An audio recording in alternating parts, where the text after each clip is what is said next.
નારાયણ વિદ્યા વિહાર શાળામાં 221મો પુસ્તક સંવાદ યોજાયો હતો।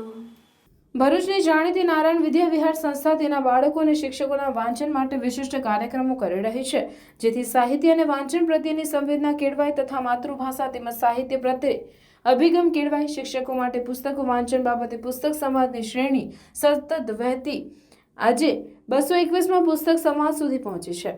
ગુજરાતી સાહિત્યકાર જયંતિ દલાલની નવલકથા ધીમું અને વિભા ઉપર પુસ્તક સંવાદ થયો હતો, જેના વક્તા સોનલબેન પંડ્યાએ નવી પેઢી અને જૂની પેઢી વચ્ચેની બાબત તથા મનોવૈજ્ઞાનિક ભૂમિકા ઉપર રચાયેલી આ નવલકથાનો આસ્વાદ કરાવ્યો હતો।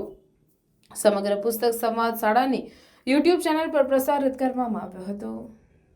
અવતરણ કે જેમાં ત્રિઅંકી નાટકોનો સમાવેશ થયેલો છે તે તેમને બહાર પાડ્યા હતા।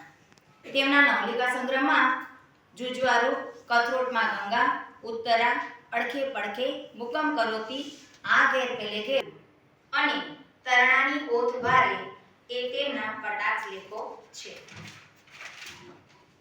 તેમણે લખેલા રેખાચિત્રોમાં પગ દીવાની પછી તેથી અને શહેરની શેરીનો સંભાખોર પિતાની તસવીર વગેરે અનુવાદોનો સમાવેશ થાય છે।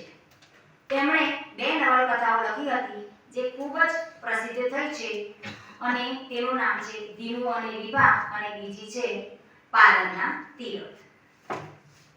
આ પુસ્તક મેં એટલા માટે પસંદ કર્યું કે આ નવલકથામાં જે ધીમું અને વિભાનું પાત્ર છે તેના સ્નેહની અહીં ખૂબ વિશિષ્ટ કથા વર્ણવવામાં આવી છે। આ